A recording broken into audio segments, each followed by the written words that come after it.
जी नमस्ते। एक बार और स्वागत है हमारे फेसबुक लाइव में। आज हमारे साथ हैं डॉक्टर नीरज सिन्हा और वाहिद नसीम साहब। हम डिस्कशन करने जा रहे हैं भारतीय कूटनीति पे। जिस तरीके से हालात बने हुए हैं और कोरोना से कहीं ज्यादा भारतीय कूटनीति की चर्चा हो रही है, भारतीय राजनीतिक स्थिति की चर्चा हो रही है, विदेश नीति की चर्चा हो रही है। इसके पीछे के क्या क्या कारण है और हम कहाँ पे हैं, हमारी स्थिति कहाँ पे है, हम क्या सफल हुए हैं या फिर कहीं हमसे चूक हुई है। जैसा कि नेपाल की बात करें तो नेपाल के चीनी टेंट में जो है बिहार के सटे हुए जो बॉर्डर है वहां पे नेपाली सैनिक पूरी तरीके से लगे हुए हैं। और नेपाल के कुछ लोगों की बात करें, क्योंकि भारत और नेपाल रोटी बेटी का संबंध होता है, बताया जाता नहीं, ऐसे है ही, इसको कतई नकारा नहीं जा सकता है। तो वहां से और हम लोगों का संबंध ऐसा रहा है कि जैसे हम लोग एक दूसरे से बात करते हैं वैसे हम लोग नेपालियों से बात करते हैं। और होता ही वो क्या है कि जहां पे नेपाल में पहले सिर्फ और सिर्फ भारत कंस्ट्रक्शन से लेकर के पूरी तरीके से जो भी काम धाम था वो भारत पूरा कर रहा था, उसे हर जरूरत का काम पूरा भारत कर रहा था। लेकिन आपको याद होगा जब वहां पे भूकंप, उसके बाद वहां से मीडिया को और सरकारी बहुत सारी ऐसे व्यवस्थाओं को वहां से रिजेक्शन का सामना करना पड़ा।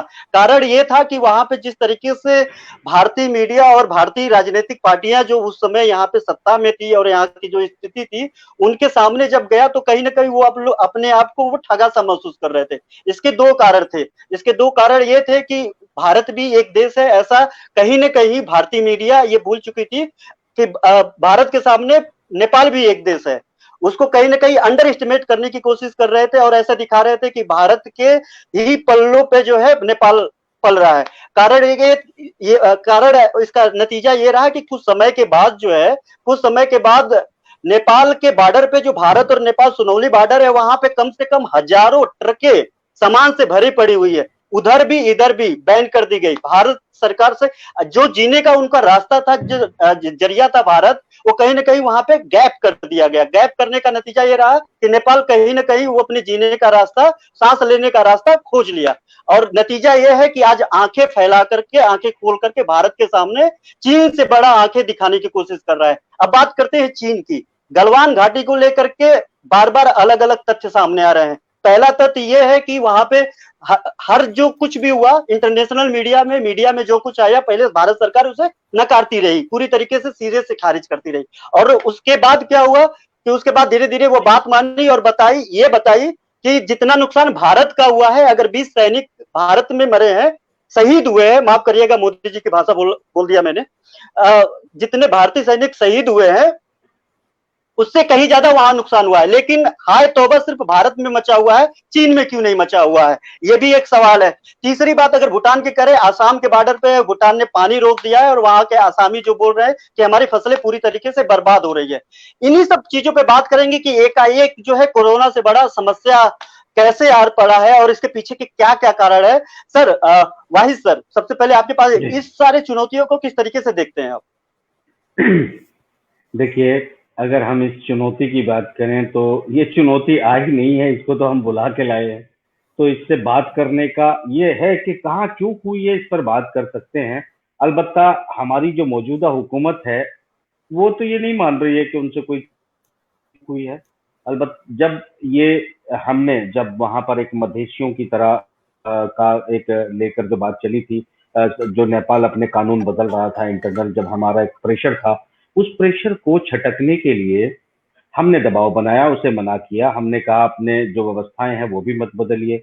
और उसकी वजह से जो जो आपने बताया है अभी कि आपने रास्ते रोक दिए, ट्रक रोक दिए और एक दबाव की नीति को अपनाया। देखिए, दबाव की नीति ऐसे देश के साथ अपनाई जाती है जो आपके बराबर हो, जो आपको आंख दिखाता हो। आप ऐसे देश के खिलाफ जो है, जो जिसका रिश्ता नहीं बल्कि जिसका अंग अंग हमारे से जुड़ा हो, वो धार्मिक स्तर पर भी हम साथ जुड़े हैं, धर्म के अलावा हमारी भाईचारे के साथ जुड़े हैं। इवन हमारी मुख्य फौज के अंग जो है वो आजादी से पहले भी और आजादी आजादी के बाद भी एक गोरखा रेजिमेंट जो है वो हमारे लिए लड़ती रही है। तो आप ये आप ऐसा नहीं कर सकते कि आप किसी अपने छोटे भाई को दबाने की बात करें, क्योंकि दबाने की एक साइंटिफिक सिद्धांत है, एक लिमिट होती है दबाव की। जब आप उस दबाव के सेचुरेशन पॉइंट पर पहुंच जाते हो तो वो बैकफायर करता है। तो बैकफायर है ये। हमने स्प्रिंग को दबाया और स्प्रिंग ने अपने प्रेशर को रिलीज करने के रास्ते ढूंढ लिए, जिसकी वजह से वो चीन की तरफ, तो चीन, एक बात आप समझ लीजिएगा, आपने मेरे पुराने लेख पढ़े होंगे, पुराने मेरे प्रोग्राम भी देखे होंगे। मैं पिछले 2015 से भी पहले से, चाहे कांग्रेस की हुकूमत रही हो, चाहे भारतीय जनता पार्टी की हुकूमत रही हो, मैंने कहा कि हम लोग अपनी पॉलिसी को शिफ्ट करना चाहते हैं यूएस के, रशिया के अलावा अमेरिका और इजराइल की तरफ। तो मुझे कोई ऐतराज नहीं, आप शिफ्ट कर लीजिए, मगर उसका एक सिस्टम होना चाहिए, उसका एक प्रॉपर ड्यूरेशन होना चाहिए। हम उस ड्यूरेशन के हिसाब से, क्योंकि आपके पास जो हथियार होते हैं, चाहे वो आपके पास एयरक्राफ्ट हो, मिसाइल सिस्टम हो, या आपके पास बड़े हथियार हो, जब हम अपनी देश की ताकत और पावर को भी शिफ्ट करते हैं तो इसमें 15 साल कम से कम लग जाते हैं। तो यानी आज अगर आप डिफेंस को लेकर कोई ऑर्डर करते हैं तो वो कल आपको डिलीवर नहीं हो जाते हैं। जो 36 रफाल आपको खरीदने हैं, आपने कब का ऑर्डर दिया है, कब के पैसे ट्रांसफर किए हैं? आप भी, आपको जबरदस्ती आप 6 आप मांग रहे हैं, उनमें से 4 मिलेंगे कि 6 मिलेंगे अभी कंफर्म नहीं है। वो भी जो तैयार खड़े थे वो इमरजेंसी में दे रहे हैं, चूंकि वेस्टर्न नीति के इंटरेस्ट जो है वो साउथ चाइना सी और चाइना भारत एग्रेशन में है, तो इसलिए आपको मिल रहे हैं। वरना तो एक नीति को आपने, ये कोई राज्य का मामला नहीं है कि आप स्टेट में आपने जो फैसला ले लिया प्रधानमंत्री देखेगा कि उसको विदेश में कैसे निपटना है, या जो इंटरनेशनल ट्रीटीज होती हैं उनको कैसे हैंडल करना है। माफ करना, मैं, मेरी बात से ऐतराज हो सकता है, पर मुझे भारतीय प्रधानमंत्री की जो कार्यशैली पिछले 5 सालों में, 6 सालों में लगी है, वो एक प्रधानमंत्री के बजाय एक मुख्यमंत्री की नजर आई, जिसके नतीजे हमारे सामने हैं। सर बिल्कुल, डॉक्टर नीरज सिन्हा जी से बात करेंगे। सर, पूरी एक नेपाल को ही अगर ले लिया जाए तो नेपाल में जो पूरा कार्य था, वहां पे जो भी स्ट्रक्चर था, इंफ्रास्ट्रक्चर, सारे लगभग 100% वहां के इंफ्रास्ट्रक्चर पे भारत का एकाधिकार था और वो वहां पे चीजों को सरवाइव कर रहा था। नतीजा ये हुआ कि अगर वहां पे रोड भारत की किसी कंपनी को मिला है, किसी को टेंडर वहां का काम मिला है, तो 70% तक, 80% तक अगर वो भारतीय कंपनी काम कर चुकी होती, मतलब अगर पूरा कर लिया था, तो नेपाली गवर्नमेंट ने, वहां की जो सरकार ने, उसको भारतीय कंपनी को काम वहीं पे एज इट इज रोक दिया। और उसके बाद वो जो 20-30% हुआ, यानी वो खत्म होना था, वो काम जो है नेपाली कंपनियां, सॉरी चीनी कंपनियां करने लगी। नौबत ये आ गई कि अब पूरी तरीके से नेपाल पे चाइना का वही कब्जा हो गया और वही पूरा इंफ्रास्ट्रक्चर को लेकर के वो पूरी तरीके से उसने अपना वेब फैला दिया, जाल फैला दिया, जहां पे भारत रोटी बेटी का नाम दे करके वहां पर सहयोग कर रहा था। अब तो यहाँ तो आपको लग रहा है सर, कहीं पर भी लग रहा है कि कहीं यहाँ पे विदेश नीति कहीं न कहीं फेल हुई है? नेपाल में जब तक राजशाही थी तब तक भारत से उसके अच्छे संबंध बने रहे, और राजशाही खत्म होने के बाद एक कम्युनिस्ट पार्टी का शासन हुआ तो उसका भी इम्पैक्ट पड़ा। चाइना और नेपाल दोनों में कम्युनिस्ट शासन आया तो दोनों में नज़दीकियां बढ़ी। और जहाँ तक नेपाल से खराब संबंधों की बात है, मुझे लगता है कि जब नोटबंदी शुरू हुई थी तब से इसकी नींव पड़ी, क्योंकि भारत और नेपाल में मुक्त व्यापार समझौता है। कभी भी नेपाल की करेंसी भारत में, कभी भारत की करेंसी नेपाल में बहुत आसानी से चलती थी, लोगों को वीजा पासपोर्ट की जरूरत नहीं पड़ती, वीजा पासपोर्ट की जरूरत नहीं पड़ती थी। तो भारत सरकार ने जब 8 नवंबर को जब नोटबंदी का कानून पारित किया, अध्यादेश लेके आई, तब नेपाल के साथ मुझे लगता है किसी भी तरीके का वार्तालाप नहीं किया गया था। नेपाल में करोड़ों रुपए भारतीय मुद्रा के पड़े हुए थे, जिनको भारतीय सरकार ने बदलने से मना कर दिया। शायद सोर्स के लेकर के कुछ अनबन थी कि वो इतने पैसे नेपाल में कैसे पड़े थे। उस समय से भारत और नेपाल के संबंधों में खटास पड़नी शुरू हुई, जिसका चीन ने बखूबी फायदा उठाया। नहीं नीरज जी, मैं एक बात कहूं, अगर देखिए जनाब, आपको मैं ये कहूंगा कि ये एक छोटा मसला है, जिसमें हालांकि ये बड़ा इशू था कि हमने जो है अपनी करेंसी एक्सचेंज का जो कमिटमेंट किया था वो पूरा नहीं करने की वजह से जो है चीन की सरकारें नाराज हुई। मगर एक चीज आप बारीक समझिए, थोड़ा वाइड आ जाइए, ये हम छोटी छोटी बातें करते हैं, इससे थोड़ा वाइड कहाँ आते हैं हम लोग कि अब जब यहाँ राजशाही अपनी डेमोक्रेसी की तरफ माइल हो रही थी, तो आप जानते हैं कि नेपाल में भारत की खुफिया एजेंसी रो का सबसे बड़ा एस्टेब्लिशमेंट था, बहुत एस्टेब्लिशमेंट था हमारा। हम वहां की चीजों को अपने हिसाब से मॉडिफाई करते थे, और चूंकि वहां की आवाम को हम अपनी फौज में शामिल करते थे, तो हमें उस निगरानी करने की सख्त जरूरतें थी। अब मैं आपको यहाँ ये बता दूं कि देखिए, मैं बहुत साफ इल्जाम लगा रहा हूं कि हमारे मौजूदा सरकार ने ये समझ के कि खुफिया एजेंसियों के पिछले जो अधिकारी या कनेक्शंस हैं,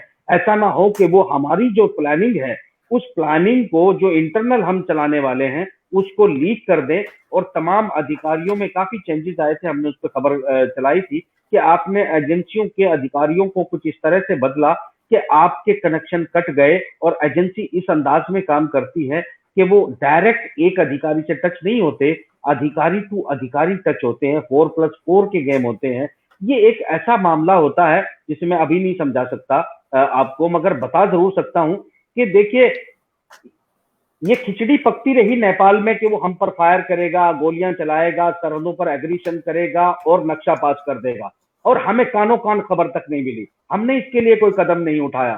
चीन हमारी सरहदों में एग्रेशन कर लेगा, जो है वो हमारे जो मामलात हैं वो तक के तय कर लेगा, मगर हमें इसकी कानो कान खबर नहीं हुई। और ये कब खबर नहीं हुई कि हमारे गृह मंत्री साहब ने कुछ महीने पहले बाकायदा सदन में खड़े होकर, लोकसभा में खड़े होकर ऐलान किया था कि हम अक्साई चीन और पीओके को जो है बाल्टिस्तान को ले लेंगे, वो हमारा है। बिल्कुल हमारा है, हम ले लेंगे। आपने ऐलान भी कर दिया, उधर से तैयारियां पूरी हो गई, पूरी तरह से जो है वो उन्होंने इंतजाम कर दिया, जिसको हमें डिफीट करना मुश्किल हो रहा है, और आपको कानो कान खबर नहीं हुई। तो आपके सिर्फ निजी स्वार्थों की वजह से भारत की इंटेलिजेंस सिस्टम को बड़ा आघात पहुंचा है, और ये इल्जाम मेरे अलावा किसी ने नहीं लगाया है। और इसका इल्जाम को प्रूव ये कर रहा हूं कि सब कुछ होने से पहले आपको पता होना चाहिए था और आपको इसका इंतजाम करना चाहिए था, यानी कि आप इस टोटल मामले में फेलियर हुए हैं। बिल्कुल। सर, एक बात और कहूंगा, जैसे जब बात मामला जो है कश्मीर की आती है, तो जो पाकिस्तानी वहां के अवाम है, वहां की जो हुकूमत है, वो ये कहती है कि हम कश्मीर को वापस लेंगे। इसका मतलब ये होता है कि वो भारत का हिस्सा है जिसे वो वापस मांगते हैं। ठीक उसी तरीके से अगर इस बयान को देखा जाए, संसद में एक सांसद जो है, देश का गृह मंत्री जो है, वो जाकर के संसद में ये बोल रहा है कि हम अक्साई चीन जो है और ये हम चीन से वापस लेंगे। इस बयान को किस तरीके से देखते हैं सिन्हा जी? जो पीओके और अक्साई चीन का मामला है, वो शुरू से भारत का हिस्सा रहा है। लेटर ऑन पिछले 50-60 सालों में कुछ डेवलपमेंट हुए हैं जिनकी वजह से वो उन हिस्सों पे दूसरे देशों का कब्जा हो गया है। अब और पिछले 50-60 सालों में जो, अब ये मैं नहीं कह रहा हूँ, ये तो धरातल पे है, तथ्य है कि जो हमारे बॉर्डर एरियाज हैं उनकी निगरानी की पर्याप्त व्यवस्था नहीं हुई। एक तो चाइना के साथ हम लगभग 3500 किलोमीटर का बॉर्डर शेयर करते हैं, और मुझे नहीं लगता कि पिछले 70 सालों में कभी ये इंतजाम हुआ कि उन 3500 किलोमीटर बॉर्डर एरियाज को हम किस मॉनिटर करेंगे। ठंड के मौसम में तो वो एरिया किसी के लिए भी एक बात सुन लीजिए। देखिए, बहुत आसान है, हमको बात फेयर करनी चाहिए। फेयर ये करनी चाहिए कि जिस 1800 किलोमीटर रोड की बात की जा रही है, ये मनमोहन सरकार में अप्रूव हुई थी। इसके कॉन्ट्रैक्ट जापान के साथ भी डिस्कस हुए थे। जिन सड़कों को बनाया जा रहा है, जिनको रनवे की तरह बनाना था, मैंने इसका आर्टिकल 2014 में लिखा था, सरकार बीजेपी की आने से पहले लिख दिया था, वो मौजूद है, पढ़ लीजिएगा। आपको ये बता दूं कि वो ये जो अभी जिस रोड के बनाने की बात, वाहिद साहब, मैं आपके इस बात से इनकार नहीं कर सकता, नकार नहीं सकता, लेकिन सच्चाई यह है कि पिछले 70 सालों में जो बॉर्डर पे इंफ्रास्ट्रक्चर का डेवलपमेंट होना चाहिए था वो नहीं हुआ। वो आज हो रहा है, किसी सरकार ने अप्रूव किया। मुझे याद है अटल जी की सरकार जब 1996 में थी, तब उसने मेरठ और दिल्ली हाईवे की घोषणा की थी, वो 2018 में बनना शुरू हुआ।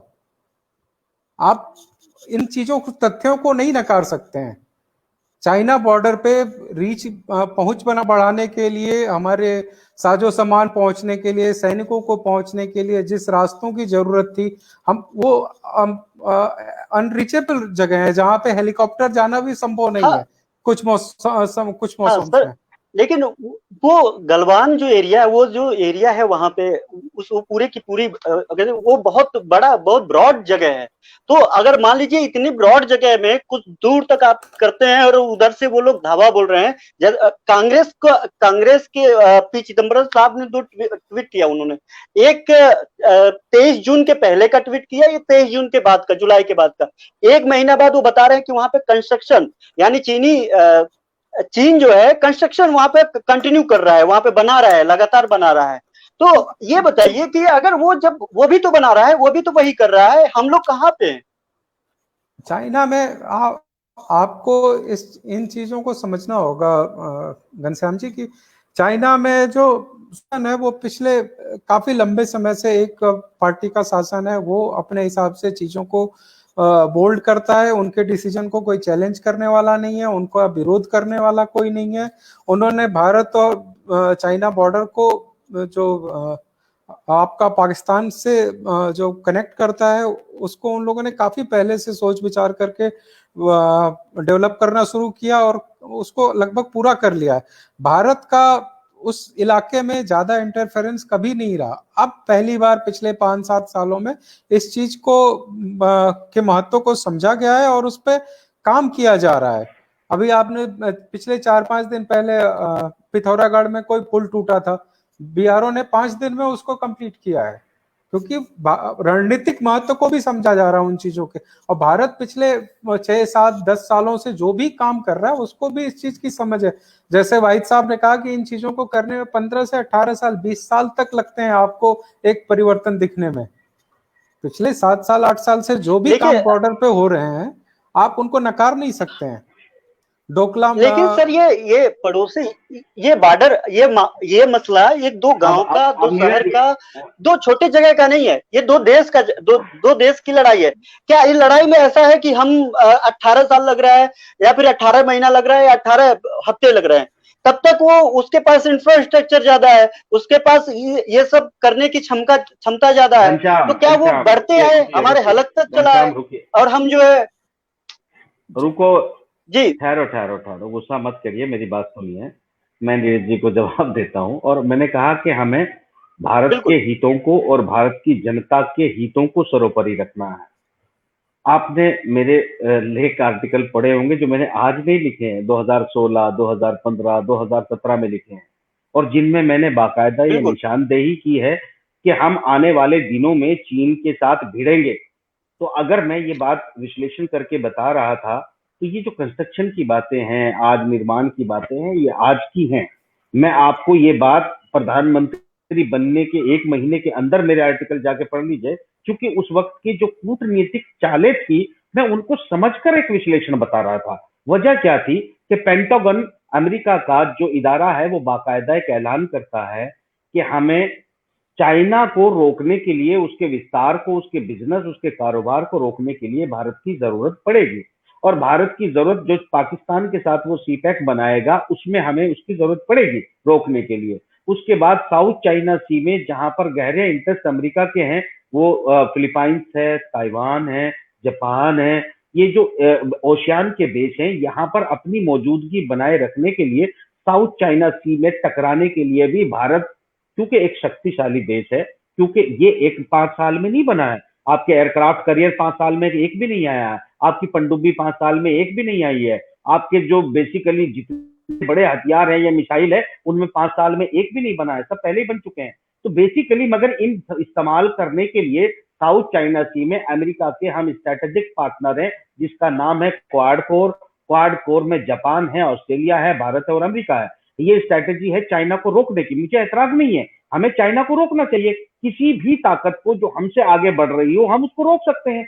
मगर इसमें ये इंटरेस्ट देखना, कूटनीति किसे कहते हैं? कूटनीति इसे कहते हैं कि हमारे जो मेक इन इंडिया जितने भी वेपन्स हैं या मिसाइल्स हैं, हम रूस की पार्टनरशिप में बनाते हैं, उन्हीं के इंजन लगाते हैं, उन्हीं के जो है असला बारूद 68% हथियारों में हमें चाहिए होता है।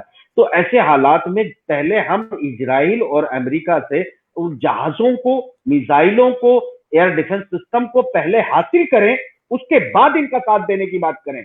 एक तरफ हम, क्योंकि इस पूरे कॉरिडोर में रशिया और चाइना पार्टनर है, रशिया हमारा साथ नहीं देगा, ये बात मान लीजिए, क्योंकि अब भले ही वो एक प्रोफेशनल देश है, आप जाएंगे, आपकी पुरानी टीटियां हैं, जो हथियार उन्होंने दिए हैं उनका असला आपको देगा, जिसके पैसे ले चुका है वो असला आपको देगा, मगर जिस तरीके से सहयोग देना चाहिए वो नहीं देगा। सैटेलाइट आपको सहयोग दे रहे हैं इजराइल के और अमेरिका के।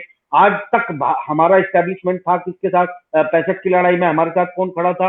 रूस खड़ा था। 71 की लड़ाई में इस सोल्यूशन को और चीन को बीच में रोकने के लिए कौन आया था? रूस आया था।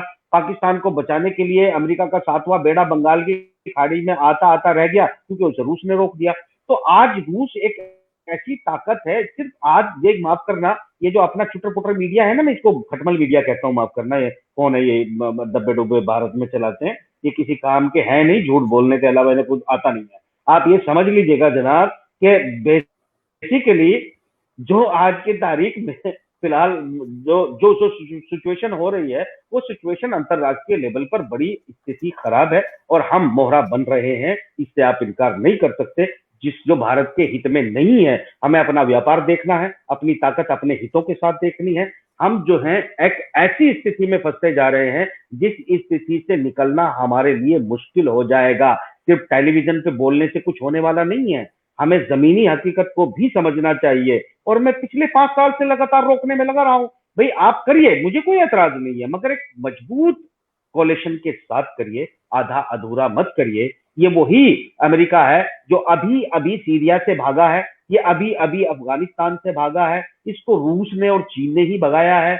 ये जो सीरिया में अभी इनका आपको पता है ना क्या बुरा हाल हुआ है, वो ये क्यों भागे हैं? तो ऐसी हारती हुई टीम में शामिल होने का आपको मतलब, आज जर्मनी की जो चांसलर है मार्केल कहती है कि आज हमें अमेरिका को मान लेना चाहिए कि वो सिंगल पावर नहीं रहा है और हमें नाटो को या यूरोप को अपनी ताकत पर जीना होगा, अमेरिका के भरोसे हम नहीं चल सकते।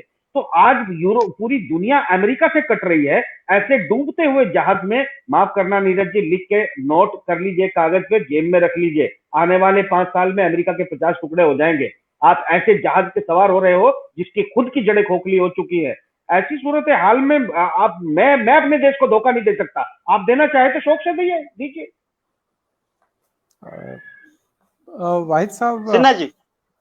हाँ जी वाहिद साहब, आपकी बात सही है, लेकिन भारत का सामरिक संबंध जो है रसिया के साथ साथ और देशों से भी बढ़ा है। अमेरिका से अभी सामरिक संबंध अमेरिका के साथ उतने प्रगाढ़ नहीं है। व्यापारिक संबंधों की बात करें तो भारत अमेरिका, भारत चाइना, भारत का ज्यादातर व्यापार चाइना और अमेरिका के साथ जुड़ा हुआ है। रसिया के साथ हमारा उतना व्यापार नहीं है। आर्थिक जो शक्ति बनने की बात, आर्थिक ये हमारी ताकत जो लड़ने की ताकत है वो सारी की सारी रूस पर जुड़ी है। रसिया के साथ हमारे डिफेंस समझौते हैं, बट बाकी की आर्थिक गतिविधियां ज्यादातर चाइना और अमेरिका के साथ जुड़ी हुई हैं। 91 का वो दौर मुझे याद आता है जब 91 के पहले हमारे पास लिबरलाइजेशन, ग्लोबलाइजेशन की पॉलिसीज नहीं थी। जब पीवी नरसिम्हा राव लेके आए, भारतीय बाजार को ओपन किया, उसके बाद से विदेशी दखल बढ़ा और हालत यहाँ तक पहुंची कि चाइना का 60% से ज्यादा कब्जा भारतीय बाजारों पे हो गया। जब लॉकडाउन शुरू हुआ, आपको याद होगा, तो जो पीपल्स बैंक ऑफ, आपने कहा, माफ कीजिएगा दोबारा रिपीट करिए। चाइना का भारतीय बाजार पे चाइना का ज्यादा है, 60% के आसपास है जो चाइना का व्यापार है वो इंडिया के साथ। हाँ, मगर एक बात यहाँ पर समझ लीजिएगा कि भारतीय बाजार पर 60% चाइना का कब्जा हो गया, मगर चाइना के टोटल कारोबार का मात्र ये 2.5% है। चाइना पर बहुत फर्क पड़ने वाला नहीं है। आपका हम कहीं पर भी नहीं है, मात्र 2.5% है। नहीं, जब चाइना के अच्छा, चाइना एक और बात, चाइना जिस तरीके से भारतीय बाजार पे कब्जा किया है और जिस तरीके से वो फिर रूडली पेश भी आ रहा है, वो कई बॉर्डर की बातें हैं। आपको लगता है कि ये 59 एप्लीकेशंस जो है बंद करके ये उसके बाद उसको झटका दे दिए हम लोग जो है, यही एक झटका है भारत का उनके खिलाफ? नहीं घनश्याम जी, जब लॉकडाउन शुरू हुआ, जब पोस्ट कोविड एरा की बात करें हम, पिछले दिसंबर नवंबर से जब चाइना में केसेस आए, तो चाइना एक तरीके से वाहिद साहब कह रहे हैं 2.5% केवल भारत का हिस्सा है। ज्यादातर उसका हिस्सा जो यूरोपियन कंट्रीज, अमेरिका और अफ्रीकन कंट्रीज में था, वो उसका व्यापार बंद हुआ। भारत उसके पास इकलौता ऑप्शन नजर आ रहा था। उसके बाद जब भारत में लॉकडाउन शुरू हुआ, भारत उसका नीरज जी मेरी बात सुनिए, नीरज जी मेरी बात सुन लीजिए। आप जो है ये भारतीय टेलीविजन जो है उनके बहकावे में मत आइए। यूरोप, मैंने कहा कि ब्रिटेन ऑलरेडी चाइना के साथ, सुनिए मैं मेरी बात सुन लीजिए। इसी दौरान, लॉकडाउन के दौरान, इजराइल जिसे हम अपना सबसे बड़ा हमदर्द मानते हैं, अपनी बंदरगाह 25 साल के लिए डॉलर लेकर चीन को किराए पर दे चुका है। तो सीधी बात ये समझ लीजिए कि चीन के साथ ब्रिटेन संबंध बनाने के लिए उतावला है। सिर्फ अमेरिका चाहता है कि उसके व्यापार को कैद कर दिया जाए। इस पर मैं बहुत विश्लेषण कर चुका हूं, बहुत बता चुका हूं, क्योंकि हम क्यों लड़ेंगे ये बता चुका हूं। मैं ये भी बता चुका हूं कि वो स्थितियां क्यों क्यों आएंगी, क्योंकि वो अमेरिका के बाजार के साथ भारत के बाजार, चीन के बाजार के साथ भारत में भी स्किल्ड लोग होते हैं। अगले आने वाले दिनों में एशिया के नहीं, यूरोपियन बाजार में भारत भी इसी तरह एंट्री करेगा। और अमेरिकन लॉबी और भारत के दुश्मन वो ये चाहेंगे कि चाइना और भारत आपस में लड़े, ये दोनों उनके लिए सांप और नेवले की तरह खत्म हो जाएं, ताकि ये यूरोपियन बाजार और अमेरिकन बाजार सहमत रह जाए। आप किसके बहकावे में आ रहे हैं? भूल जाइए सब चीजों को। मैं आपके सामने तथ्य रख रहा हूं वाहिद साहब। जब लॉकडाउन शुरू हुआ, भारतीय बाजारों पे उसका इम्पैक्ट पड़ने लगा, तो भारत जो People's Republic Bank of China, उसने एचडीएफसी बैंक के करोड़ों शेयर्स खरीदे। उसके बाद भारत सरकार ने इंटरवीन किया और इन चीजों को बंद किया। और उसके बाद से जो भी पड़ोसी देशों के निवेश भारत में आने वाले हैं, उनके लिए सरकार की सहमति, अनुमति आवश्यक है। भारत ने उनका बाजार बंद करने की कोशिश करी है, जिसका असर भी चाइना के ऊपर पड़ रहा है। और वो उनकी बौखलाहट है ये। सर एक खबर आई थी एचडीएफसी में, उसने कुछ शेयर खरीदे थे। एचडीएफसी के उस सेक्शन में पहले से उसके शेयर थे, थोड़ा सा वो बढ़ गया था। ये वो कुछ स्पेशल नीरज जी, एक वो चीज आप समझ लीजिए, वो घनश्याम जी, वो एक बहुत बड़ा इन्वेस्टमेंट था, वन सिंगल टाइम, जिसको सरकार ने इंटरवीन करके रोका, क्योंकि भारतीय बाजारों इतनी संवेदनशील, सुनिए, नहीं सच बताइए कि हम जो ट्रेड वार में अलाई बन रहे हैं अमेरिका के, हमने अमेरिका के हितों के लिए जो है उसको सेक्शन लगाई। हमने इस ट्रेड वार, क्योंकि हम कोलिशन बन गए क्वाड कोर का, और अमेरिका की रणनीति के साथ हम लगा रहे हैं। आप याद कीजिएगा नीरज जी कि ये सवाल उठने से पहले भारतीय प्रधानमंत्री खुद पेटीएम के एडवर्टाइजमेंट करते थे, और ये डिजिटल इंडिया का ख्वाब दिखाते दिखाते अचानक हमको कहने लगे कि ठग्गू खेला करो और पिछले प्राचीन वक्त में चले जाओ। क्या आज की दुनिया में जो लोग आगे बढ़ गए हैं, आप उनको दुनिया में ले जाकर, ये जब फेल होते हैं सर तो इतिहास में ही जाते हैं। ये फेल जब इतिहास में जाते हैं। वाहिद साहब, प्रधानमंत्री ने पेटीएम का एडवर्टीजमेंट कभी नहीं किया। पेटीएम ने भी सफाई दी थी, प्रधानमंत्री कार्यालय से भी सफाई आई थी, उन्होंने प्रधानमंत्री की फोटो यूज करी थी, जिसका उन्होंने बाद में उन्होंने सफाई भी दी थी। और दूसरी बात मैं जो कहना चाह रहा था आपसे, प्रधानमंत्री आज के समय में अमेरिका की चीजों को प्रमोट नहीं कर रहे हैं, वो लोकल चीजों की बात कर रहे हैं, आत्मनिर्भर भारत बनाने की बात कर रहे हैं। वो देश में बनी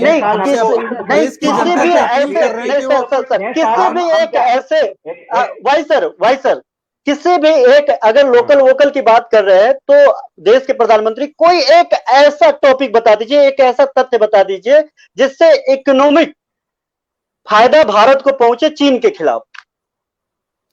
जब हम अपनी चीजों का, अपने देश में बनी हुई चीजों का इस्तेमाल करेंगे तो उसका फायदा हमें मिलेगा, उसमें चीन को नुकसान होगा। मैं देता हूं ना जवाब आपको, सुन लीजिए नीरज जी, मैं जवाब देता हूं आपको, आप सुनिएगा कि मैंने पिछले 5 साल मेरे प्रोग्राम आप देखिएगा निकाल के, या मेरे से आर्टिकल पढ़ लीजिए। मैंने अपने प्रधानमंत्री से बार बार ये गुजारिश की थी कि जो हम लोग डिजिटल इंडिया की बात कर रहे हैं ना, इससे हमारे रोजगार घटेंगे।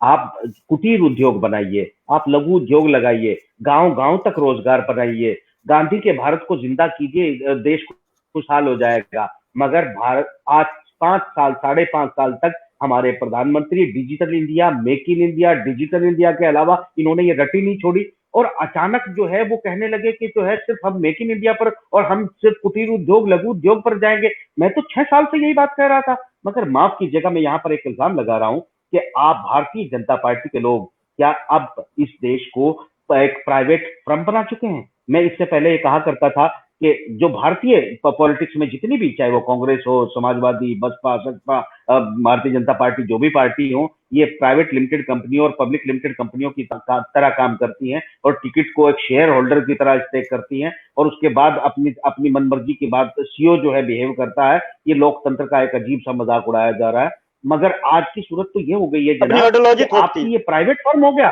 प्रधानमंत्री जी कहेंगे 6 साल जनता को कि डिजिटल होना है तो डिजिटल होना है। प्रधानमंत्री जी 6 साल बाद अचानक यू टर्न मारेंगे, बोलेंगे नहीं वापस चलते हैं पिछले, हम सुदूर पूर्व भारत में चलते हैं, ठग्गू खेलेंगे, चौरसिया खेलेंगे और कौन सा चौसर खेलेंगे, और ये सब चीजें बताने लगते हैं कि हम नानी दादियों से कहानी सुन के देश का विकास करने लगेंगे। क्या मजाक बना रखा है इस देश का साहब। आप इस देश को एक प्राइवेट फर्म मत समझिए, मतलब जो है प्रोप्राइटर फर्म मत समझिए। ये एक देश है, इसमें लोग रहते हैं 130 करोड़। कभी संस्कृति की बात करने लगते हैं सर। डिजिटल होते होते फिर संस्कृति में चले जाते हैं। जब जहां पे इनको लगता है कि हम यहाँ पे फेल कर रहे हैं सर, जहां पे आप देखिए उठा करके, जब लगता है कि यहाँ पे इनके पास जवाब नहीं होता है, ये तुरंत राष्ट्रवाद पे चले जाएंगे, संस्कृति पे चले जाएंगे, ये इतिहास पे चले जाएंगे। घनश्याम, मेरे दूसरे शो का मुबाहिसा का 4 टीवी पे टाइम हो रहा है। मैं तुम्हें छोटी सी बातों के साथ इस मामले को खत्म करता हूँ, मुझे इतना ही टाइम है। देखिए, मैं यहाँ ये बता दूं कि नेपाल, भूटान, बांग्लादेश, ये सब हमारे रहमो करम पर और हमारी दोस्ती पर हमारे बच्चे की तरह, हमारे भाई की तरह थे, और हमने दादागिरी इनके साथ दिखाई है। हमने जो है एक एग्रेशन दिखाया है, और ये एग्रेशन आपको बैकफायर कर गया है। आपका गुरूर, आपका घमंड आपके मुंह पर आ टकराया है, और ये आपको अभी और झेलना पड़ेगा। तो इसी के साथ मुझे दे दीजिए इजाजत, क्योंकि मुझे नहीं लगता कि अभी हालात सुधरने वाले हैं किसी भी एंगल से। ये एग्रेशन की तरफ हम बढ़ेंगे, और जो नताइज मैंने पहले से मेरे पेज पर लिखे, जाकर पढ़ लीजिए, मेरे प्रोग्राम नोट कर लीजिए, रिजल्ट भी वही आने वाले। शुक्रिया सर इतने महत्वपूर्ण टॉपिक पे बात करने के लिए। नीरज सर, हम बात करेंगे अभी आपसे।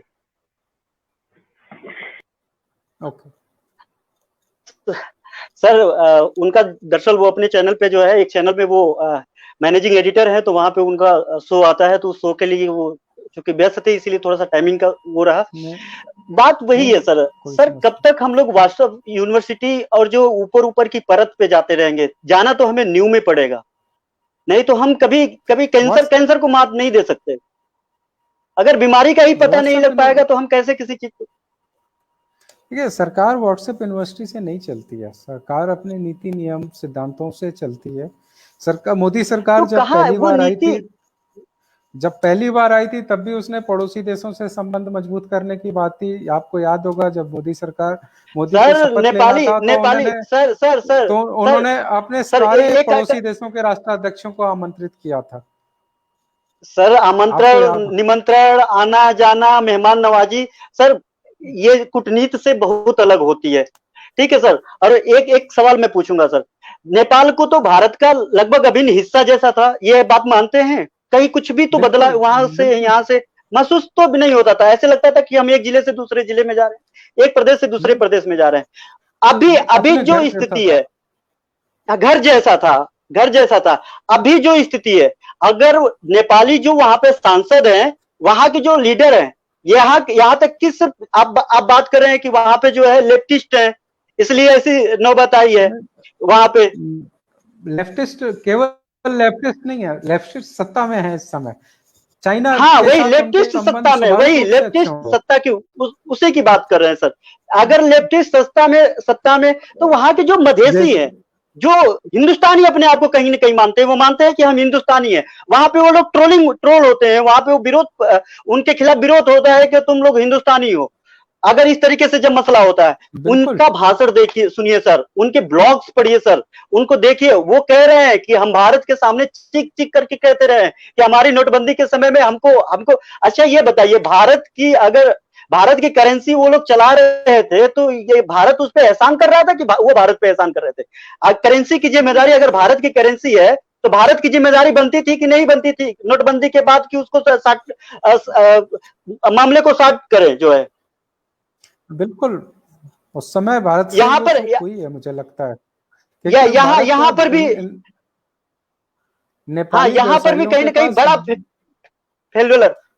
हाँ, क्योंकि नेपाली व्यवसायियों के पास एक बड़ा पैसा था भारतीय नोटों में, और भारतीय रुपयों की कीमत नेपाल में ज्यादा है, उनकी करेंसी बिल्कुल नेपाली रुपए से जब तुलना 1.6। करें तो हाँ नेपाल एक हाँ, छोटा देश है। 1.6। भारत की तुलना में नेपाल एक बहुत छोटा देश है, जिसमें भारतीय रुपयों का उसकी उनकी इकोनॉमी में भारतीय रुपयों का बहुत ज्यादा योगदान है। महत्व थी, बहुत ज्यादा भारत को महत्व थी। फिर इस चीज कहाँ? को समझना तो चाहिए सर, था। हाँ बिल्कुल सर, तो तब कहाँ पे ये संबंध को देखे भारत ने? तब संबंध को कहाँ देखा सर? अगर पहले पहले कार्यकाल से ही अगर ये अपने संबंधों पे था, तो संबंध कहाँ सर कहाँ देखा? आज जो है बिल्कुल भूटान भूटान के पत्रकारों का जो आर्टिकल है, वहां पे वो सीधे तौर पे दादागिरी दिखा रहा है। ये अगर छोड़ दीजिए चीन और नेपाल की बारे में, पाकिस्तान के बारे में, भूटान जैसा देश जहां से भारत वहां के पानी पे भारत की फसलें उगती थी, अब वो आंखें दिखा ये तो रहा है, उसने बॉर्डर सील कर दिया है ये पेंडेमिक के नाम पे, और पानी भी नहीं खोलने दे रहा है। नहीं, अगर मुझे संबंध लगता है कि अच्छे कुछ रहते वहां पे। भूटान सरकार ने भी कंफर्म कर लिया, पानी अभी सुचारू रूप से चालू है, अभी कोई पानी बंद नहीं है। कुछ घंटों के लिए कुछ था, जो कि भूटान सरकार ने, घंटों के लिए नहीं और तो सर, आसाम के चीफ घंटों के लिए सेक्रेटरी नहीं, ने वो भी, हफ्तों के लिए था। आसाम के आसाम के चीफ सेक्रेटरी ने भी इस चीज पे कंफर्म किया है, भूटान के काउंटर पार्ट से उनकी बात हुई है, तो वहां का मैटर अब सॉल्व और हो अगर चुका है। अगर अगर अगर अगर मीडिया में अगर देखे होंगे तो सर, अभी अभी 3 दिन पहले की खबर है कि चाइना जो है चीन को सॉरी, माफ करिएगा, श्रीलंका जो है चीन को कई चीजों को लेकर के वो समर्थन करते हुए नजर आ रहा है। अब ये बताइए, हम लोग भारत में विश्व गुरु बनने चले थे और अपने पड़ोसी में ही उलझ करके रह गए। हम बिल्कुल जवाब सर, दे। नहीं नेपाल और ये श्रीलंका के साथ जो कूटनीतिक संबंध खराब हो रहे हैं, या जो निचले स्तर पे जा रहे हैं, उन पे भारत सरकार को कुछ सोचना चाहिए। पाकिस्तान और चाइना से कभी हमारे संबंध अच्छे नहीं रहे हैं, बांग्लादेश से, नहीं रहे, ना ही रहेंगे। और जिस तरीके से स्थिति है, जी, संभावना भी नहीं है। और जब से एनआरसी की बात आई, बांग्लादेश से भी संबंध खराब हुए, क्योंकि करोड़ों बांग्लादेश के लोग हिंदुस्तान में रहते हैं। इस चीज को आप नकार नहीं सकते। जब 1 करोड़ लोग, भारत बांग्लादेश की आबादी कितनी है, जब उसमें 1 करोड़ लोग और इन्फ्यूज होंगे, तो बांग्लादेश की परेशानियां कितनी बढ़ेंगी। भारत के हाँ, 130 करोड़ बांग्लादेश में फट जाएगा पूरी तरह। 1 करोड़ में पता नहीं चलता। तो कुछ तो चीजें हैं कि भारत को अपने पड़ोसी देशों से संबंध, कुछ नीतियां, कुछ पॉलिसीज बनाते समय पड़ोसी देशों का भी ध्यान रखना चाहिए, उनको भी कॉन्फिडेंस में लेना चाहिए। जो भी निर्णय शायद नेपाल के साथ निर्णय लिया होता, आप नेपाल के साथ ये डिस्कशन किया होता कि उनके भारत में है, वो उसको सॉर्ट आउट कर सकते थे उस मैटर को निर्णय लेने से पहले। हाँ, वहां तो उस वक्त बहुत सारे वहां के लोगों के लेख आए, बहुत सारे वीडियोज आए, वहां के बयान आए। वो बोल रहा है कि मैं भारत सरकार से निवेदन कर रहा हूँ, मैं भारत सरकार से गुजारिश कर रहा हूँ, मैं भारत सरकार से जी, सिर्फ कहना चाहता हूँ कि वो इसको सॉर्ट आउट करे, इसको समझे। क्योंकि देखिए, अगर वो करेंसी भारत की थी तो भारत की जिम्मेदारी 100% थी, वहां पे फेल हुआ। और वहीं से, जैसा कि आपने शुरू में बताया कि वहीं से शुरुआत हो गई थी भारत और नेपाल के बीच में एक जो है सुबुगाहट शुरू हो गई थी रिश्तों को लेकर के। और नतीजा ये रहा कि भारत कभी समझने के लिए तैयार ही नहीं हुआ वहां के रिश्तों को लेकर के। यहाँ पे तो क्योंकि आप पूरी तरीके से फेल है सर। क्योंकि वो जो उस समय जो नेपाल में संकट उत्पन्न हुआ था, उसकी वजह से जो गैप क्रिएट हुआ, उसको चाइना ने फिल करने का काम किया। उनको लोन दे करके, उनको अलग तरीके की, उनकी इकोनॉमी में उनको एक साथ बिजनेस बढ़ा करके, उनके यहाँ और ज्यादा अपने सामान बेच करके, उनको क्रेडिट दे करके उन्होंने, चाइना ने उस जगह को ऑक्यूपाई किया है जो भारत ने वैक्यूम क्रिएट किया नेपाल की इकोनॉमी में, जिसका असर अब देखने को मिल रहा है हमें।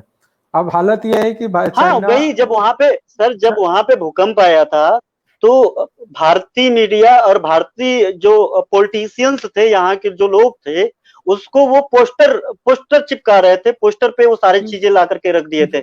और वहीं पे नेपाल में सर, चीन और पाकिस्तान बैकडोर से वो पूरी तरीके से धीरे धीरे मदद कर रहे थे। मदद का एक और एग्जांपल हम आपको दे रहे हैं सर। घनश्याम जी, चीन के जो टेंट थे, तो चीन के जो टेंट थे वो भारत के खिलाफ जो है लगे हुए हैं, बिहार और नेपाल बॉर्डर पे जाकर के देखिए, उसमें नेपाली सेना जो भारत के खिलाफ वर्क कर रही है।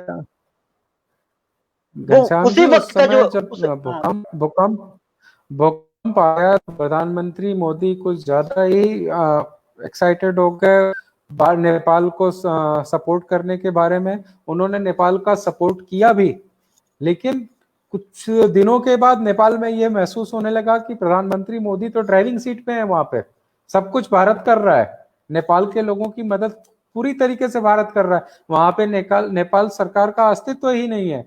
तब नेपाल सरकार ने ऐसे डिसीजंस लिए, भारतीय मीडिया को बैन किया, भारतीय मदद को उन्होंने रोकने की कोशिश की। और आज के समय में हालात ये हैं कि सर हवाबाजी पोस्टरबाजी तो बहुत हुई थी। आपको याद होगा सर कि वहां पे बॉर्डर पे कम से कम मैं गया था, मेरे पास उसके एक वीडियो एविडेंस था, मैं वहां पे था सर बॉर्डर पे। सर 7-7 किलोमीटर 8-8 किलोमीटर उतने छोटे देश में, सोचिए कि उसके बॉर्डर पे 8-8 10-10 किलोमीटर जो है 3-4 लाइनों में बड़े बड़े ट्रक लगे हुए थे। आप एक बार अंदाजा लगाइए, एक छोटा सा एक अंदाजा लगाइए कि वो अंदर बॉर्डर सील हो गया था। आपका वो रिश्ता, जब आप यहाँ क्या होता था कि सर यहाँ पे ब्रश लेकर के निकलते थे, नेपाल में जाकर के कुल्ला करते थे, और नेपाल के आगे वहां पे जाकर के कुल्ला करके वो नाश्ता करके फिर लौटते थे, शाम तक लौटते थे, सवेरे तक लौटते थे, पता नहीं चलता था कि वो भारत में है नेपाल में है। और वहां पे उस बॉर्डर पे जो है कि पूरा का पूरा सामान रोक दिया गया। जो नेपाल जिंदा था भारतीय सामान से, भारतीय गुड्स से जो है, वो कहीं ना कहीं वो ऐसी उसकी नौबत आ गई कि वो सांस लेने में जो है उसको दिक्कत होने लगा। अब सर मरता क्या ना करता, फायदा उठा लिया चीन और पाकिस्तान ने, और उसने रास्ता खोज लिया नेपाल ने। वही बात मैं आपको बता रहा हूँ कि नेपाल जो है भारतीय हिस्सों पे कब्जा करने की कोशिश कर रहा है, भारतीय बॉर्डर को मजबूत कर रहा है, साथ ही उसने चाइना को खुला छोड़ दिया है। जैसे कि रिपोर्ट आ रही है कि चाइना ने नेपाल के जो सीमावर्ती गांव हैं उनको अपने में मिला लिया है, उन पे कब्जा करना शुरू कर दिया है, उन पे सपोर्ट रास्ता तक बना रहा है, वहां तक पहुंचने की कोशिश कर रहा है। कहीं अच्छा, नेपाल भारत की तरफ खड़ा रुख अपना रहा है। हाँ, चाइना को एक और सवाल सर, कल 59 चाइनीज एप्स को बंद कर दिया गया, और उस एप्स को बंद कर दिया गया जो कमर्शियल, बहुत सारे मार्केटिंग एप्स हैं जहां पे कमर्शियल ट्रांजैक्शन बहुत ज्यादा था, लेकिन जो बड़े बड़े ट्रांजैक्शन एप्स थे उसको बैन नहीं किया गया है। पहली बात, क्या लगता है कि सर 20 जवान शहीद हो गए इस देश के, उसके बाद देश के प्रधानमंत्री सीधे भाषण दे करके कहते हैं कि कोई चाइना जो है किसी भी, मतलब हमारे भारत के किसी भी पोस्ट पे वो नहीं है, और ये कहते हैं कि यहां से ज्यादा वहां पे नुकसान हुआ है। सर आप ये बताइए, जो शहीद हुए हैं, जिस तरीके से वो अंदर घुसपैठ किया है, काफी है? वो तो मैप बदल दिए, आप ऐप बदल रहे हैं। 1 मिनट का ब्रेक चाहिए घनश्याम, 1 मिनट।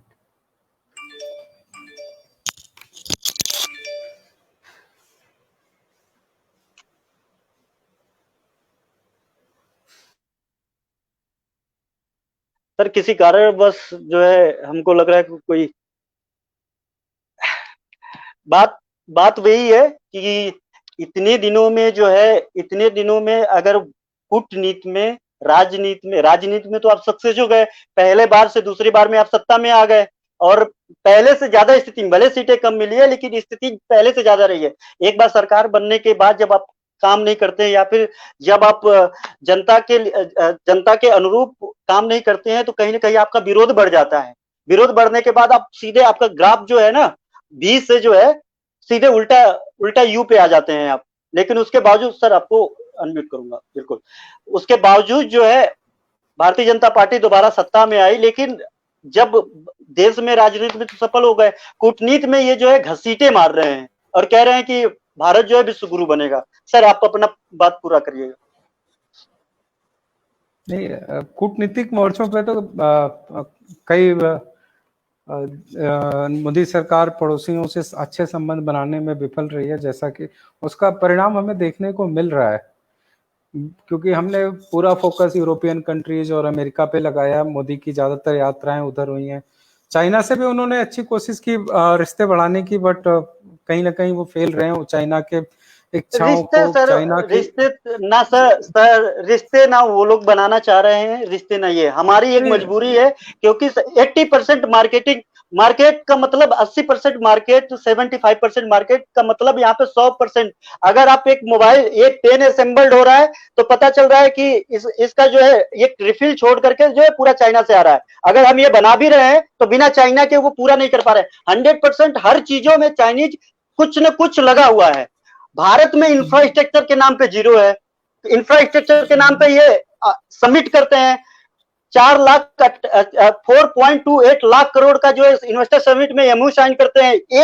एक जो है नोएडा में एक फैक्ट्री नहीं लगी, एक छोटा सा पानी के डिस्पोजल का एक फैक्ट्री नहीं लगी, और उससे कईयों हजार करोड़ जो है खर्च हो गया प्रोग्राम में। देश के प्रधानमंत्री और देश के इतने बड़े बड़े जो है वो क्या कहते हैं बिजनेसमैन आकर के एमओयू साइन करते हैं। सर हम कह रहे हैं कि ये सब जो हम लोग फैला करके चल रहे हैं और कर्म कुछ नहीं है, सिर्फ जुबान है, भाषण है। भाषण से सर आप राजनीति कर सकते हैं, देश कैसे चलाएंगे? सिर्फ भाषण से देश कैसे चलेगा? करना पड़ेगा कि नहीं करना पड़ेगा सर? धरातल पे तो करना पड़ेगा। घनश्याम, निश्चित रूप से हम चाइना की विस्तारवादी नीतियां जो हैं उनको भांपने में असफल रहे हैं, और उनका सही समय पे हमने काउंटर नहीं किया है। सर काउंटर की तो बात छोड़िए, हमने उनको मौका दिया यहाँ पे करने के लिए। हमने तो अपने पलके बिछाई कि आप आइए और यहाँ पे काम शुरू करिए। बिल्कुल सही बात है। और एफडीआई क्या है सर? एफडीआई तो आप एफडीआई लगा करके तो मौका तो दिए कि नहीं? यही भारतीय जनता पार्टी एफडीआई का विरोध करने के लिए जो है घोड़ा खोल करके रख दी थी। सड़क से संसद तक इन्होंने सांस लेना दुभर कर दिया था कांग्रेस शासनकाल में, कांग्रेस सरकार की, यूपीए की। घनश्याम, भारत में जो सत्ता पक्ष और विपक्ष की राजनीति है, इस पे टिप्पणी करना बेकार है, क्योंकि कोई भी विपक्ष होता है या इनके लिए कुछ इंपॉर्टेंट नहीं है, इनके लिए चुनाव इंपॉर्टेंट है। उनके लिए चुनाव इंपॉर्टेंट। सत्ता पक्ष जब विपक्ष में होता है तो विपक्ष अलग बात करता है, जब विपक्ष सत्ता में जाता है तो वो अलग तरीके का व्यवहार करता है। समस्या ये है, और आप जब गहराई से अध्ययन करेंगे तो आपको पता चलेगा कि 91 से लेकर के आज 2020 तक भारत की आर्थिक नीतियों में कोई परिवर्तन नहीं हुआ है, चाहे किसी की का भी शासन रहा हो, चाहे नरसिम्हा राव रहे हो, चाहे अटल बिहारी वाजपेयी जी रहे हो, चाहे मनमोहन सिंह रहे हो, चाहे आज मोदी हैं। सभी के समय आर्थिक नीतियां लगभग एक सी थी। सभी ने विनिवेश पे ध्यान दिया, सभी ने एफडीआई पे ध्यान दिया। ज्यादा आज की डेट में तो डिफेंस में भी एफडीआई को मंजूरी दी है इस सरकार ने। बिल्कुल। भारत एक, घनश्याम एक चीज और मैं बोलना चाहूंगा, भारत एक लोकतांत्रिक देश है, इसका भी खामियाजा हमें कहीं ना कहीं भुगतना पड़ता है। जब आप बाहर निकलिए, रोड पे निकलिए, तो आप देखते हैं इंफ्रास्ट्रक्चर प्रोजेक्ट जो है वो शुरू होते हैं और आधे पे जाके बंद हो जाते हैं। क्यों? हमारे देश में सरकार के पास ये अथॉरिटी नहीं है, ये पावर नहीं है कि किसी की जमीन पे कब्जा करके, किसी की जमीन को हथिया करके, किसी की जमीन पे को ऑर्डर से अपने अधिग्रहित कर ले जबरदस्ती, और उस पर जो चाहे वो कर ले, जिसको चाहे वो दे दे। भारत की सरकार ये कभी नहीं कर सकती, चाहे वो केंद्र सरकार हो चाहे वो राज्य सरकार हो। इसका खामियाजा भारत को बहुत भुगतना पड़ता है। बहुत सारे रोड प्रोजेक्ट मैंने देखे हैं, जब गाड़ी चलाता हूँ रोड पे, तो आप पूरे पैच पे 100 किलोमीटर की रोड अच्छी है, बीच में 500 मीटर का ऐसा है, क्योंकि वो जमीन का जो मालिक है उससे 20 साल से मुकदमा चल रहा है और आज तक वो कोर्ट ने उसका फैसला नहीं दिया कि सरकार इस रोड को ले सकती, इस जमीन को ले सकती है कि नहीं ले सकती रोड। आपको यहाँ की जनता को विश्वास में तो लेना पड़ेगा ना। 100 के 100% लोगों को विश्वास में लेना पड़ेगा काम करने के लिए। ये संभव नहीं है ना घनश्याम, क्योंकि हमारे देश में जो जमीन है वो जो छोटी छोटी है। आप एक 10 किलोमीटर का रोड बनाने जाएंगे तो उसमें कम से कम 1000 लोगों को आपको इन्वॉल्व करना, 1000 लोगों को मुआवजा देना है। उसमें से यदि एक भी बैकफायर कर गया तो आपका पूरा का पूरा प्रोजेक्ट अटक जाता है। देश में ऐसी समस्याएं बहुत बार दे ली हैं आपने, चाहे सिंगूर सर देखिए, उत्तर प्रदेश में सर आपको लखनऊ आगरा जेवर एक्सप्रेसवे बना था। एयरपोर्ट की बात, एक भी किसान का सुने सर आपने कि वहां पे उन लोगों ने जो है बैक लिया और बैक फायर का नौबत आई? सरकार इसीलिए तो चुनी जाती है ना सर। सरकार इसीलिए तो चुनी जाती है कि ऐसा इंफ्रास्ट्रक्चर तैयार करे कि सब कोई खुश भी रहे और सब कुछ सही से हो जाए। बिल्कुल। 10 साल से मुकदमा चल रहा है, उसे उस मुकदमे को वरीयता देकर के क्यों नहीं निपटारा होता है? क्योंकि हमारे देश में जुडिशियरी और कार्यपालिका दोनों अलग अलग है। न्यायपालिका, आज की डेट में यदि न्यायपालिका को सरकार कोई निवेदन भी करे कि इस मामले को जल्दी से सुनवाई करके हटा दो, तो लगता है कि न्यायपालिका के ऊपर दबाव डाला जा रहा है।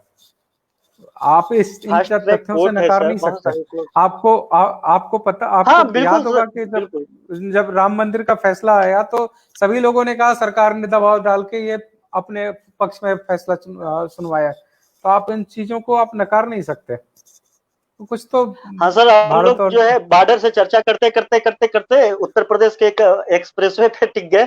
लेकिन सर लास्ट जो है 1 मिनट में, हम 60 सेकंड में सर, जो हमारा हेडिंग था कि भारत चीन नेपाल भूटान, चूक हो गई है हम लोगों से इन सब चीजों से, या फिर हम लोग सक्सेस हो गए?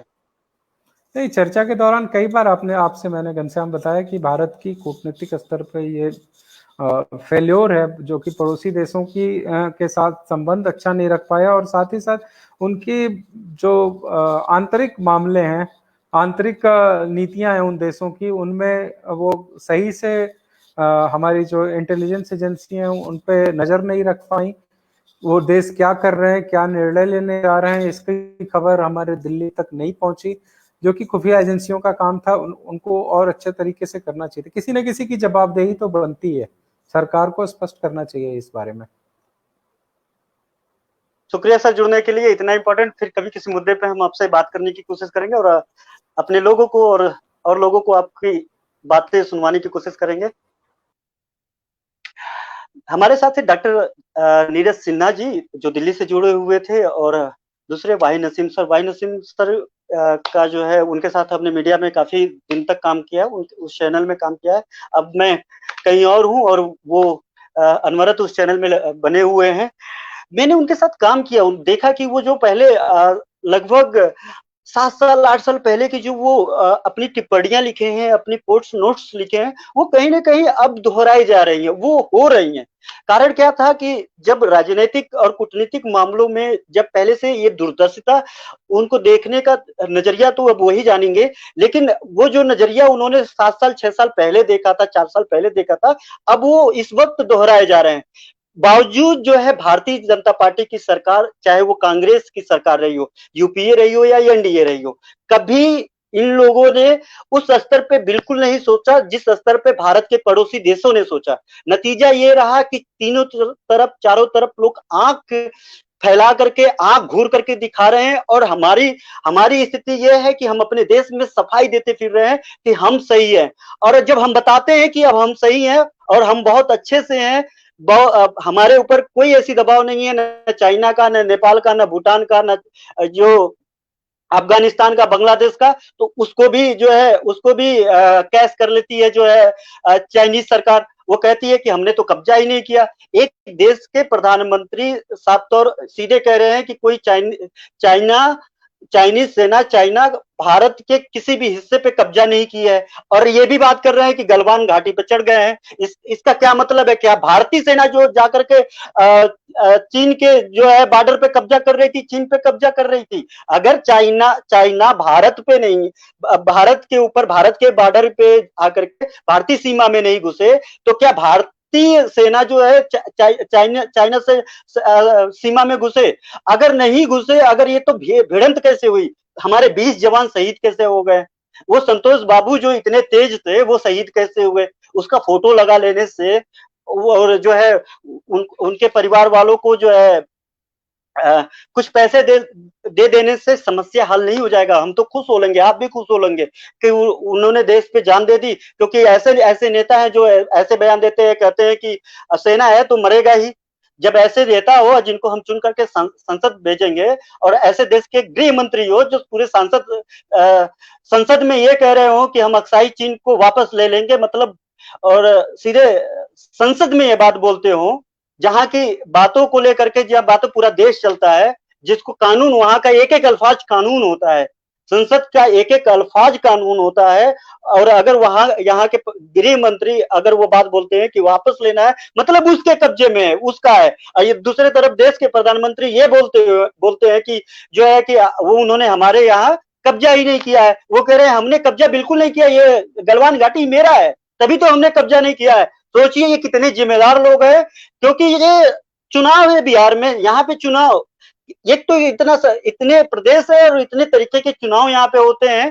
खैर चुनाव बहुत जरूरी भी है, और चुनाव कहीं ना कहीं हमारे देश के राष्ट्रीयता, संप्रभुता, अखंडता को प्रभावित करती है। इस बात को ध्यान दे दीजिए, मैं फिर से दोहराऊंगा, यहाँ के अखंडता और संप्रभुता को जो है कहीं ना कहीं यहाँ के चुनाव प्रभावित करती है। नतीजा यह होता है कि चुनाव जीतने के लिए यहाँ के लोगों को जो है, यहाँ के लोगों को खुश करने के चक्कर में हम लोग जो है हमारी कूटनीति और विदेश नीति फेल कर जाती है, क्योंकि इनके बयान को, ये जिम्मेदार पद पे बैठे रहते हैं, इनके बयान को कहीं ना कहीं विदेश जो हमारे पड़ोसी देश है उसको कैच कर लेते हैं, और वही ना कहीं हमको जो है वो गच्चा दे देते हैं, और हम कहीं ना कहीं वहां पे फेल हो जाते हैं। फिर ऐसे किसी मुद्दे पे हम आएंगे और लोगों एक्सपर्ट से ऐसे बात करेंगे और बताएंगे कि कहाँ पे हमारी चूक हुई है और कहाँ पे हम एक अच्छे कंडीशन में। फिलहाल कोरोना चल रहा है, कोरोना से लोग लगातार झेल रहे हैं, लड़ रहे हैं और जीने की कोशिश कवायद में है। छूट लॉकडाउन में मिला है, कोरोना से नहीं मिला। इस बात का ध्यान रखिए, घर में रहिए, सेफ रहिए, सुरक्षित रहिए। नमस्ते, शुभ रात्रि।